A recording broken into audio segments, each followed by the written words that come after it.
All right, let's jump right in. The book of Revelation is just packed with this incredibly powerful, sometimes really complex imagery. Today, we're going to zero in on one single majestic scene and try to decode the mystery of the 24 elders.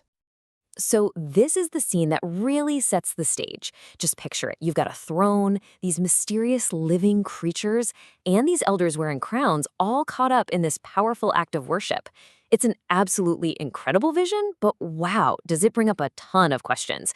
What is actually going on here? The mystery is right there in the words. Who in the world are these beasts giving glory? And who are the 24 elders? But maybe the biggest question of all is why are they throwing their crowns down? Let's start peeling back the layers on this thing. Okay, our very first clue is these four beasts. Now, according to the material we're looking at today, who they are is tied directly to the core message of the New Testament. So here's the thing. They aren't literal animals. They're actually powerful symbols. They represent the four Gospels, Matthew, Mark, Luke, and John, which are constantly, continually giving glory and honor and thanks to Jesus by telling the story of his life, death, and resurrection. And this just nails it, doesn't it? Jesus himself said the scriptures all point directly to him. So the Gospels, which are symbolized by these creatures, are doing exactly what they were always meant to do: lift up the one on the throne. And check out the specifics here. Their worship is for the one who liveth forever and ever. This tells us we're not just talking about history. The Gospels are declaring the eternal, never-ending reign of a Jesus who beat death itself. And you can't get much clearer than this, straight from Jesus' own mouth in Revelation. He is the one who lived, who died, and is now alive forever.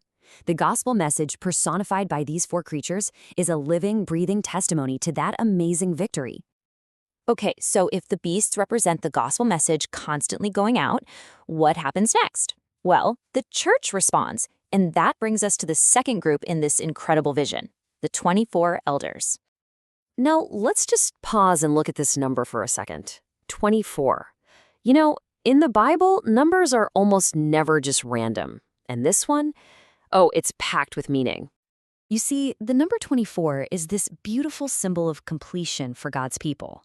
It represents the perfect unity of all believers, from the Old Covenant, that's God's people before Christ, and the New Covenant, the church after Christ.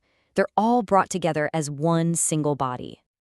And here's the beautiful math behind it. You take the 12 tribes of Israel, representing God's people back in the Old Covenant, then you add the 12 apostles of the Lamb, who are the foundation of the church in the New Covenant. And what do you get? 12 plus 12 is 24, the complete, unified church. Now, this is so important. These elders, they aren't some kind of special forces, elite group of believers. No, they represent the entire body of everyone who's been redeemed, the bride of Christ. This is a picture of the church in its glorified, totally victorious state. And it's not some new idea either. The Apostle Paul confirms this very thing. He says that spiritually, right now, believers are already raised up and seated with Christ in heavenly places. So what we're seeing in Revelation is that spiritual reality made visible. It's amazing. So we've got the gospel message, lifting up Jesus, and we have the unified church responding in worship. And that brings us right to the climax of the whole scene, the single most incredible action these elders take. This is the million-dollar question, right? A crown means victory. It means authority, reward. These elders have won, so why on earth would they give away their prize? Why throw it down at the feet of the one on the throne? Because that single act is the ultimate confession of grace. It's the church declaring, with one powerful gesture, every good thing we have, every battle we've won, every reward we've been given, it didn't come from us. It's all because of him. And that's the heart of it all. The elders get it. They understand that their authority isn't their own. Their right to reign, their very position of honor, is totally dependent on the one who reigns over everything. They only reign because he reigns. And those crowns of glory on their heads, they only exist because he first wore a crown of suffering. Think about that exchange. His agony for their honor, his humiliation for their glory. They wore crowns of gold because he wore a crown of thorns.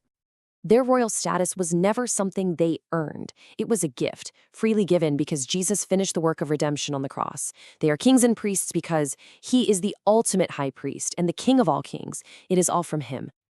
And this verse just sums up the whole theme perfectly. Victory isn't something we achieve, it's something we are given. It's a gift from God through Jesus. The elders in this vision are simply giving the glory back to its rightful owner. So let's tie this all together.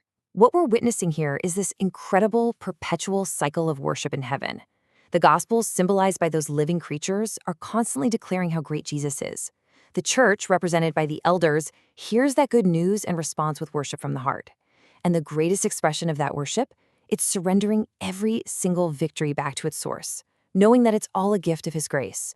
You know, this ancient vision isn't just some beautiful painting of what's to come. It asks a really tough question for us right here, right now. If true worship in heaven is the act of casting every single achievement, every honor at Jesus' feet, what does that look like in our lives today? That's definitely something we're thinking about.